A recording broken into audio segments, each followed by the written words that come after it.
Depuis leur première utilisation dévastatrice en 1945, les armes nucléaires ont été une énorme source d'anxiété et de peur dans le monde entier. Depuis près d'un siècle, nous vivons dans l'idée que nos dirigeants pourraient nous plonger dans une guerre nucléaire avec des destructions d'une ampleur jamais connue auparavant. Mais quelle est la probabilité de ce scénario? Quelle a été la plus grosse arme nucléaire jamais larguée? Et comment fonctionne une bombe nucléaire? Enfile ta combinaison hazmat et prépare-toi à l'impact, car t'es sur le point de recevoir une grosse bombe de connaissances.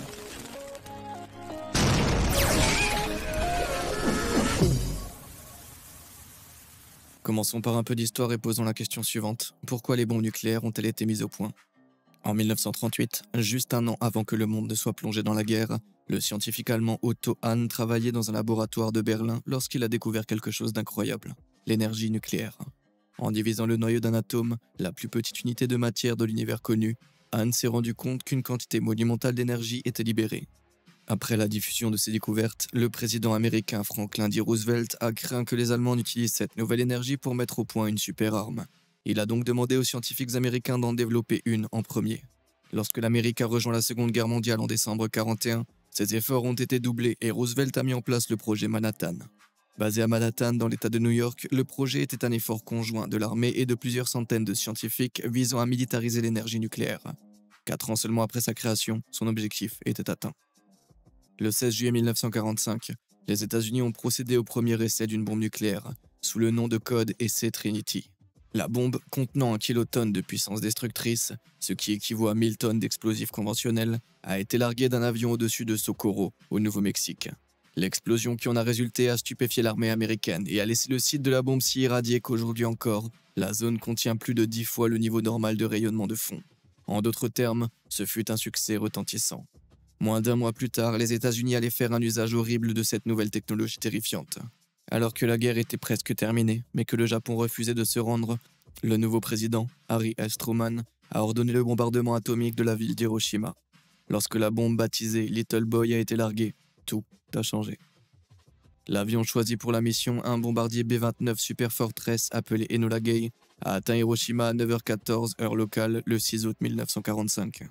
Le bombardier, Thomas Ferebi, a largué la bombe de près de 4535 kg, puis le pilote, Paul Tibbets, a viré brusquement et s'est éloigné de la ville aussi vite qu'il le pouvait. 43 secondes plus tard, Little Boy a explosé avec la force de plus de 16 500 tonnes de TNT. L'explosion nucléaire a instantanément vaporisé toute personne se trouvant en son centre, a brûlé le sol autour d'elle à des températures supérieures à 7000 degrés, a envoyé une onde de choc qui a fracassé les bâtiments et oblitéré les terres sur des kilomètres à la ronde. C'était l'enfer sur Terre. Un impressionnant champignon atomique s'est élevé à plus de 20 000 pieds au-dessus de la ville, bloquant la lumière du soleil pour ceux qui se trouvaient encore en dessous. Pourtant, l'empereur japonais Hirohito a refusé de faire marche arrière. Surpris mais imperturbable, Truman a ordonné le largage d'une deuxième bombe, cette fois sur la ville de Nagasaki. Cette bombe, baptisée Fat Man, était encore plus grosse et encore plus puissante que la précédente. 3 jours seulement après le bombardement d'Hiroshima, Fat Man est tombé d'un avion américain et a explosé au-dessus de Nagasaki, vaporisant plus de 5,17 km² de la ville. Un deuxième champignon atomique a été projeté très haut dans les airs et une pluie radioactive a brûlé tous ceux qui eurent la malchance de survivre à l'explosion initiale. Ouais, t'aurais mieux fait d'être vaporisé que d'être un peu plus loin lorsque la bombe a explosé. Les personnes qui n'ont pas été touchées par l'explosion immédiate ont souffert de toutes sortes de maladies désagréables, comme des brûlures, des lésions internes, la cécité, et beaucoup y succombèrent. L'empereur Hirohito, voyant une telle destruction, a finalement annoncé la capitulation du pays. Au prix de 200 000 vies innocentes, les Alliés avaient gagné la guerre. Il n'est peut-être pas surprenant que les Nations Unies nouvellement créées aient commencé par demander l'élimination des armes atomiques. Et ce qui est encore moins surprenant, cette demande a été complètement ignorée. Dans les années qui suivirent la guerre, les États-Unis continuèrent de tester des bombes atomiques, et l'Union soviétique, sous domination communiste et fermement opposée au mode de vie américain, a accéléré son programme nucléaire. En 1949, l'Union soviétique devint la deuxième nation à faire exploser avec succès une bombe nucléaire. La guerre froide avait officiellement commencé. 2 nations dont les systèmes de croyances s'opposent violemment et qui possèdent les armes les plus puissantes que l'humanité ait jamais connues. Qu'est-ce qui pourrait bien se passer? Tu sais où tu ne peux pas te tromper? En cliquant sur les boutons j'aime et s'abonner ci-dessous, tu recevras des recommandations et des contenus incroyables comme celui-ci sur ta page d'accueil presque tous les jours. Quoi qu'il en soit, revenons-en à nos explosions. En 1952, 3 ans après le premier essai nucléaire réussi de l'Union soviétique, Et alors que les tensions de la guerre froide ne cessaient de croître, les États-Unis ont porté l'armement nucléaire à un tout autre niveau, en faisant exploser la toute première bombe à hydrogène. Est-ce que tu peux deviner à quel point cette bombe à hydrogène était plus puissante que les premières bombes atomiques? 10 fois? 100 fois? Non, non. Elle était 1000 fois plus puissante que la bombe larguée sur Hiroshima. Pour le cas où l'anéantissement d'une ville entière ne suffirait pas, bien sûr. Lorsque la bombe a explosé au-dessus d'une île isolée du Pacifique, elle l'a fait avec la force monumentale de 10,4 mégatonnes de TNT, soit plus de 10 millions de tonnes de ce produit. L'explosion colossale a produit une boule de feu d'au moins 6,4 km de large, qui, selon les estimations des experts, brillait plus que 1000 soleils, et la chaleur a été ressentie par des observateurs se trouvant jusqu'à 50 km de distance. Mais les soviétiques collaient aux fesses des États-Unis. Et si tu pensais que ce que tu venais de voir était énorme, attache-toi, car t'as encore rien vu. Remettons un peu les choses en perspective. La bombe larguée sur Hiroshima avait une puissance de 15 kilotonnes. La première bombe à hydrogène avait une puissance de 10 mégatonnes. Mais 9 ans plus tard, en 1961, les soviétiques ont testé une bombe à hydrogène d'une puissance incroyable de 57 mégatonnes, soit 3800 fois la puissance de la bombe qui a détruit Hiroshima. Ce mastodonte absolu, appelé Tsar Bomba, mesurait 26 pieds de long et pesait 27 tonnes, soit environ 6 fois le poids de Little Boy et plus de 2 fois sa longueur. Cette monstrueuse superarme était si grosse qu'elle ne tenait même pas dans un avion et devait être transportée en dessous. Tu dois compatir avec le pauvre pilote, lui et son équipage n'avaient qu'une chance sur deux de survivre au test. Le 30 octobre 1961, l'avion transportant la bombe a décollé et s'est dirigé vers le site d'essai, une île de l'océan Arctique appelée Novaya Zemlya. Une fois au-dessus de l'île, l'équipage a libéré la charge utile et s'en est allé aussi vite que possible. Pour leur donner un peu plus de temps, l'énorme explosif avait été équipé d'un parachute pour ralentir sa descente. Malgré cela, l'explosion a été si puissante que l'onde de choc s'est abattue sur l'avion, le faisant plonger à plus de 1200 mètres. Пулевой столб, поднимающийся с земли, быстро увеличился в объеме. Через несколько секунд после взрыва Heureusement, le pilote a repris le contrôle. Mais l'explosion a anéanti tout ce qui se trouvait dans un rayon de 40 km et a créé un énorme champignon atomique de plus de 69 km de hauteur. L'équipage du bombardier, qui s'éloignait toujours aussi vite qu'il le pouvait, a regardé le magnifique et terrifiant panache percer le ciel à l'endroit où il se trouvait quelques instants auparavant.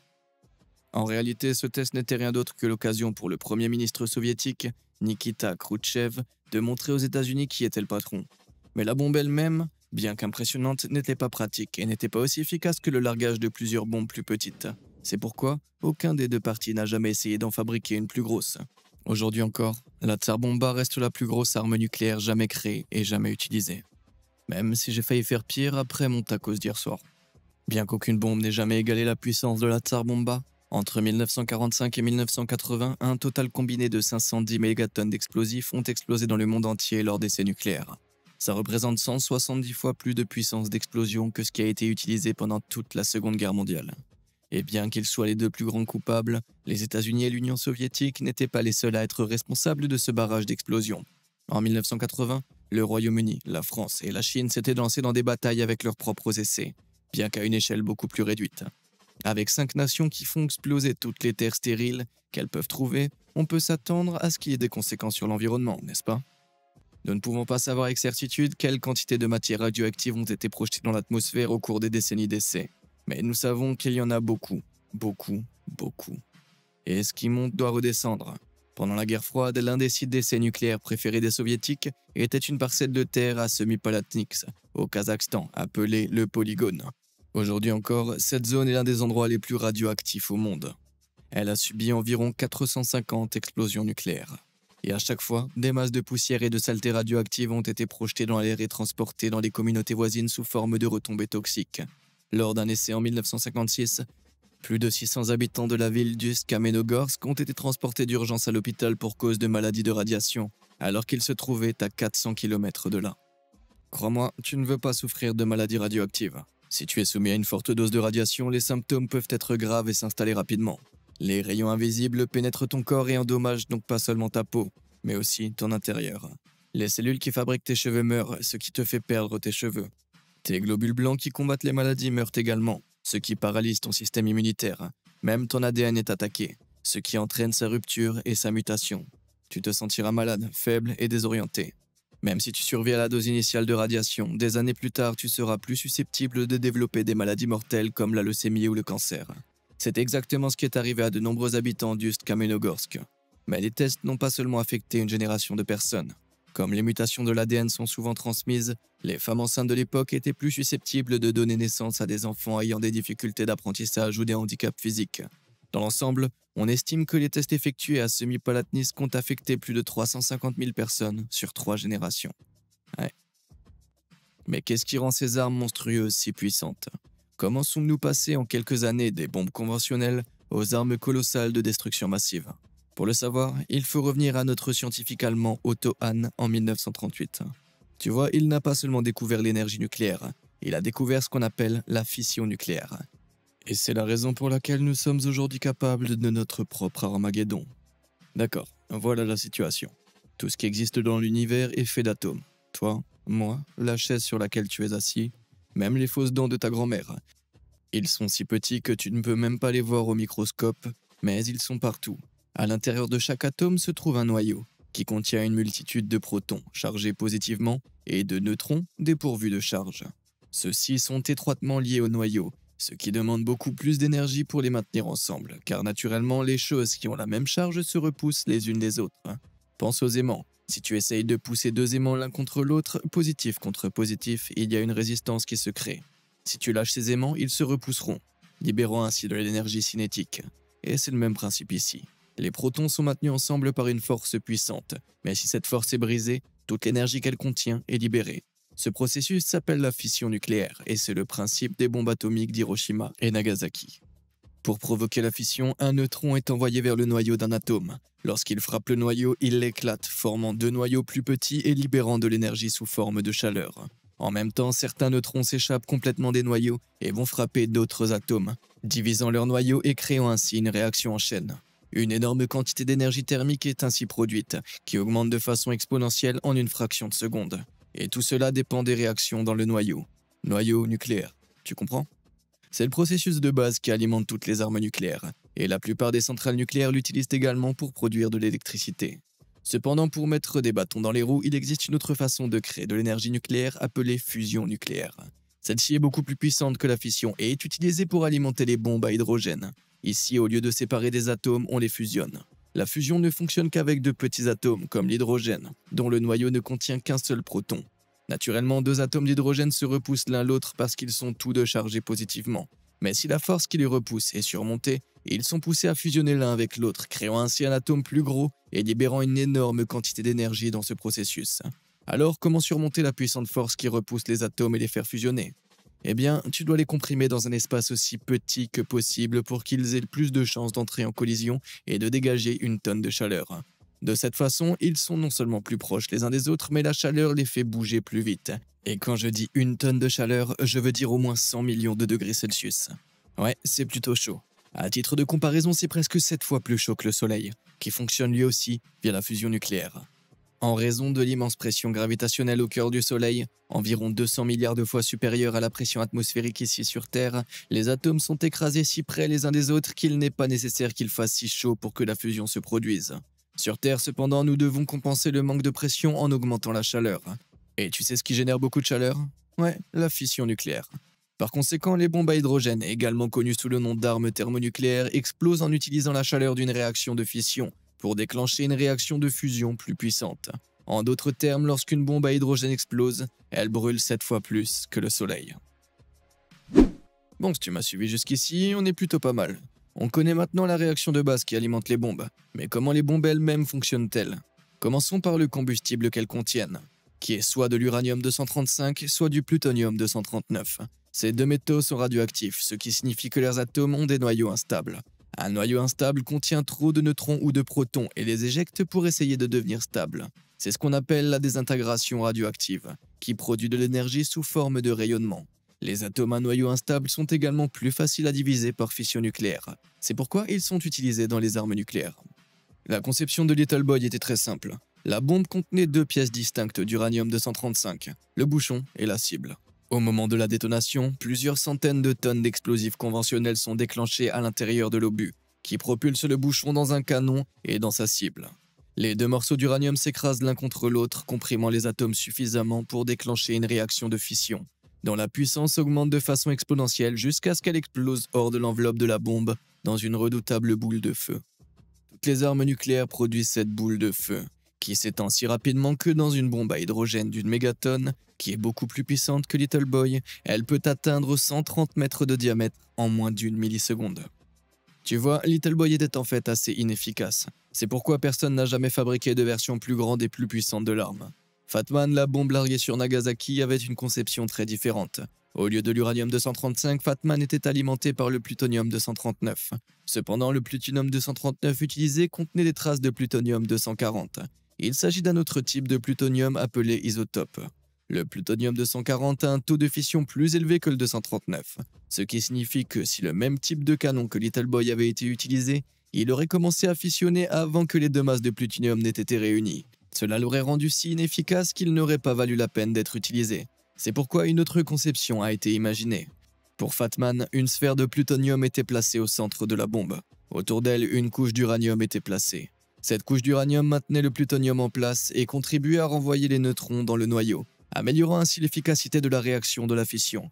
Des blocs d'explosifs conventionnels ont ensuite été placés avec précision autour de cette couche pour produire une implosion symétrique lorsqu'ils sont activés, ce qui comprime la sphère de plutonium. Une fois comprimé, un dispositif à l'intérieur du plutonium est écrasé et injecte des neutrons dans le métal radioactif, ce qui déclenche la réaction de fission et fait exploser la bombe atomique. Mais il y a autre chose qui devrait être pris en compte pour les deux bombes. La façon dont la détonation se serait déclenchée en premier lieu.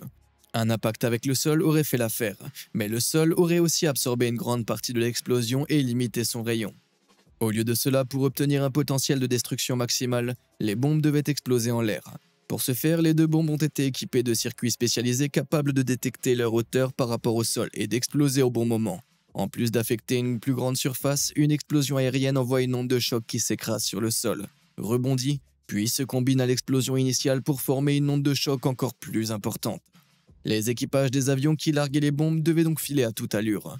Dans le monde moderne, nous n'avons plus besoin de larguer ces destructeurs mortels à partir d'avions, nous pouvons les tirer directement en l'air à l'aide de missiles automatisés. Les missiles balistiques sont environ 20 fois plus rapides que les bombardiers traditionnels et peuvent transporter des ogives nucléaires à hydrogène bien plus mortelles que les bombes atomiques larguées sur le Japon. Heureusement, nous disposons également du système de défense antimissile très efficace. Alors, quels sont les pays qui ont les armes nucléaires aujourd'hui? Tu peux deviner qui en a le plus? En raison du secret qui entoure les stocks nucléaires des gouvernements du monde entier, nous ne pouvons pas être sûrs à 100% des chiffres exacts. Mais d'après les estimations de 2021, c'est la Russie qui possède le plus grand nombre d'armes nucléaires, soit 6255. Les États-Unis les suivent de près à la deuxième place avec un nombre considérable de 5550. Les 7 autres nations à capacité nucléaire en possèdent beaucoup moins, la Corée du Nord étant celle qui en possède le moins, entre 40 et 50. Et même si 40 armes nucléaires ne semblent pas beaucoup par rapport à plus de 6000, cela représente une puissance de feu suffisante pour rayer la ville de New York de la carte, voire même un peu plus. Ce qui m'amène à me demander, que se passerait-il si l'impensable se produisait, et si le monde sombrait vraiment dans une guerre nucléaire généralisée? En tant que communauté mondiale, on possède actuellement plus de 13 000 ogives nucléaires. Cependant, ce chiffre est un peu trompeur en raison des efforts de désarmement. Seules 3 000 à 4 000 ogives sont réellement actives, les autres étant mises hors service. Ce chiffre est relativement bas par rapport à 1986, lorsque le nombre total d'ogives actives a atteint le record mondial de 70 300. Bien sûr, 4000 missiles nucléaires peuvent encore faire beaucoup de dégâts. Si même un dixième d'entre elles atteignaient leur cible, les pertes en vie humaine seraient catastrophiques. Et pas seulement à cause des explosions et des radiations, mais aussi à cause des phénomènes de tempêtes de feu. Oui, comme si les armes nucléaires ne suffisaient pas. À Hiroshima, tous les incendies individuels provoqués par l'explosion ont fusionné en une terrible tempête de flammes. L'air chaud s'est élevé et a créé des vents brûlants de la force d'un ouragan qui se sont retournés vers le feu et l'ont attisé. Ça l'a rendu encore plus furieux, détruisant tout sur son passage sur près de 10,3 km² avant de finir par s'éteindre. Une théorie apocalyptique appelée hiver nucléaire prétend que si suffisamment de bombes explosaient, des milliers de ces furieuses tempêtes de feu se frayeraient un chemin à travers le monde, rejetant des centaines de millions de tonnes de fumée et de cendres. Cela formerait une épaisse ceinture de particules encerclant l'hémisphère nord, plongeant notre monde dans l'obscurité. Le manque de lumière du soleil entraînerait une chute spectaculaire des températures et détruirait une grande partie de la végétation et de la vie animale sur Terre. Les récoltes étant mauvaises, les animaux mourants, les villes et les infrastructures détruites, les humains survivants se retrouveraient dans un désert froid et irradié. et les nuages sombres pourraient subsister pendant toute une décennie. En d'autres termes, ce serait pas très amusant. Mais attendez, avant d'aller dépenser toutes vos économies dans un abri anti-atomique et un millier de boîtes de haricots, vous devez savoir que nous nous dirigeons probablement pas vers l'Armageddon de sitôt. L'humanité possède le pouvoir de s'autodétruire depuis la fin de la Seconde Guerre mondiale. Malgré cela, aucune arme nucléaire n'a jamais été utilisée en dehors d'un essai depuis 1945. Pourquoi?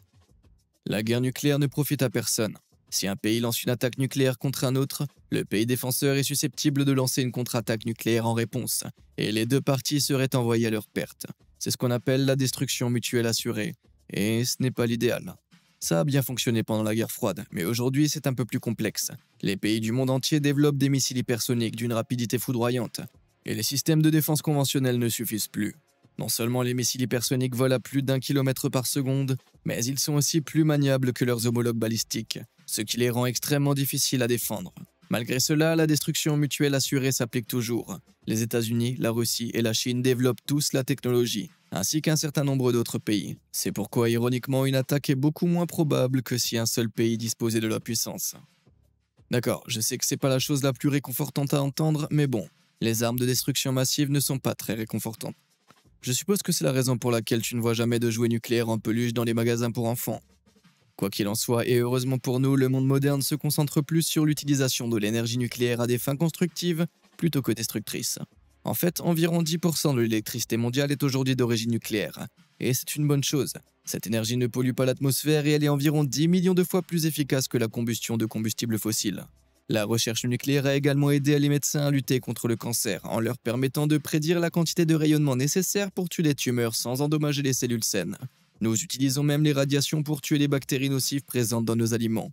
Tout est donc pas si noir. Et grâce à la technologie nucléaire, nous prenons des mesures pour créer un monde meilleur. Espérons seulement que nous ne le réduirons pas en miettes avant d'y arriver, n'est-ce pas? Alors, qu'est-ce que tu penses de tout ça? Est-ce qu'on serait mieux lotis si on n'avait jamais découvert l'énergie nucléaire? Ou bien la menace de l'armement nucléaire a-t-elle réellement permis d'éviter un autre conflit à l'échelle mondiale? Dis-le moi dans les commentaires ci-dessous. Comme d'habitude, et jusqu'à la prochaine fois, merci de nous avoir suivis.